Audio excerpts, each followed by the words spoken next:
What the Heck Do I Know presents PM Update with Leah and Mia.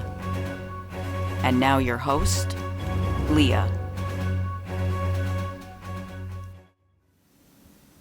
Hello and welcome to What the Heck Do I Know's PM Update. I'm Leah.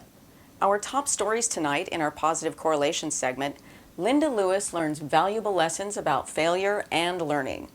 Also, Mia talks with Peter Puckelchurch about how he appeased his wife after taking a relaxed approach to his home improvement projects. Find out more on these stories in positive correlations when we come back, so stay tuned. Hey everyone! I really enjoy making these videos for you, and if you get value out of them or just enjoy watching them, please hit like, subscribe, and feel free to leave me a comment.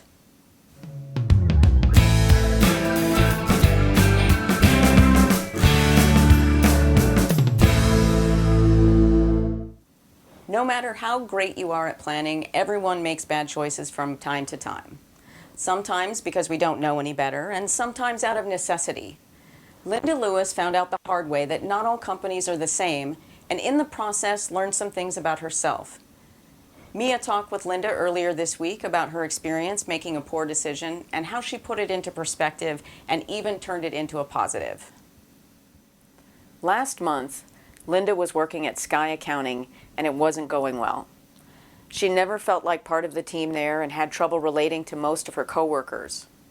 Now, she prides herself on being able to get along with everyone, but this office was making her question that. A few weeks ago, Linda was called into her boss's office on Friday morning. Her last data submittal for a client project was rejected as sloppy and not up to standards. Linda asked to review the information and realized that this was not the final version of the data she had submitted.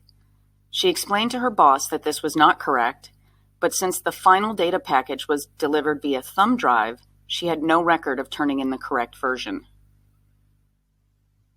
Linda's boss told her that he had already spoken to the other employee, and she stated that the version they had was the only one received from Linda.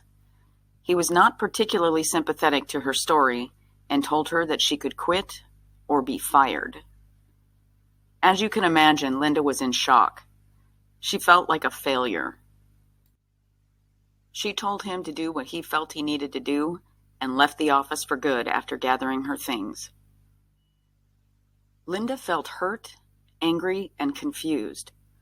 But after reflecting on her entire experience with that company, from the interview to walking out for the last time, something just seemed off about the place. She was surprised when she got the offer because she didn't feel the interview had gone very well, but she had been out of work for a while and really needed the paycheck. She accepted out of necessity.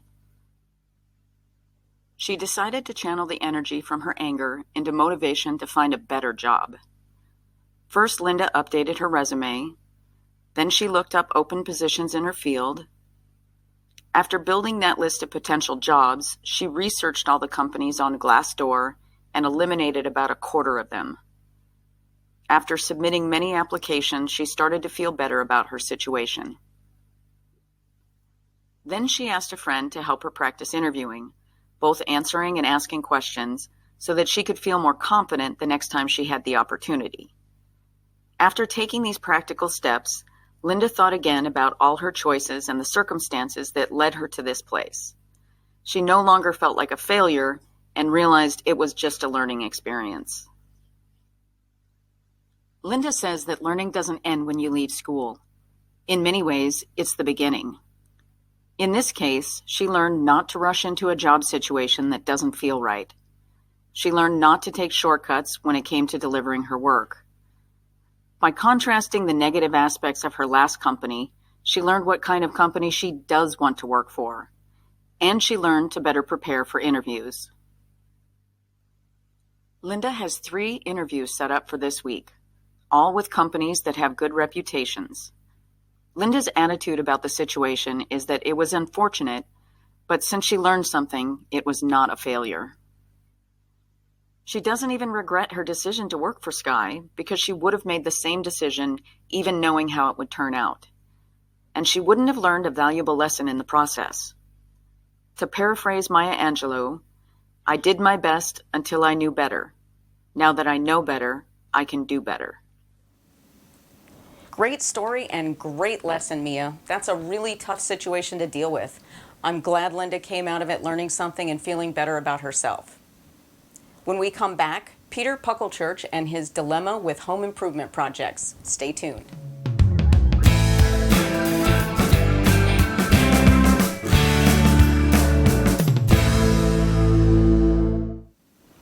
Welcome back. As promised, our last story is about Peter Puckelchurch, who is a construction project manager for Paperosity. And by all accounts, he's an excellent manager at work. But until recently, he's had a hard time applying his skills to his personal life. Mia has more. Thank you, Leah. Peter Puckelchurch had a very frustrated wife. Like many couples, Peter and Penny separate home tasks based on capability. And since Peter is the construction manager, most of the tasks requiring fixing or building things fall on him. Penny was getting increasingly frustrated with Peter because everything she asked him to do seemed to take much longer than necessary. Peter manages extremely large-scale projects regularly at work, and when he tried explaining to his wife that he needed to do things the right way, she threw up her hands in exasperation. It had taken him over a week to repaint the garage, and she wasn't happy about parking on the street for that length of time. Penny was especially concerned because they were planning to do a kitchen remodel over the summer and did not want everything torn up for months if it could be avoided. When Peter tried explaining his wife's unjustified anger to a friend, Paul, one evening, Paul laughed at him. He told him that he was putting way too much work and effort on the small home projects, then suggested he take a more tailored approach rather than a one-size-fits-all. Most of his larger home projects don't need a project charter or management plans, just a plan that includes a schedule, budget, material list, and a monitoring and tracking system. The smaller ones just need material lists and arranging time to do it. Peter used the same right way argument that he used on his wife, but his friend suggested that he was wasting resources with his method. He pointed out that Peter's time was valuable and that he would never ask one of his employees to do unnecessary work, so why was he doing it? Peter thought that Paul might have a point, so he agreed to give it a try. Next week, Peter put his friend's ideas to the test on his next large project, replacing the siding on the house. He found that his friend was absolutely right, and he finished the job over a long weekend rather than the 2 weeks he expected he would need it to finish. Repairing the handrail on their staircase was even easier.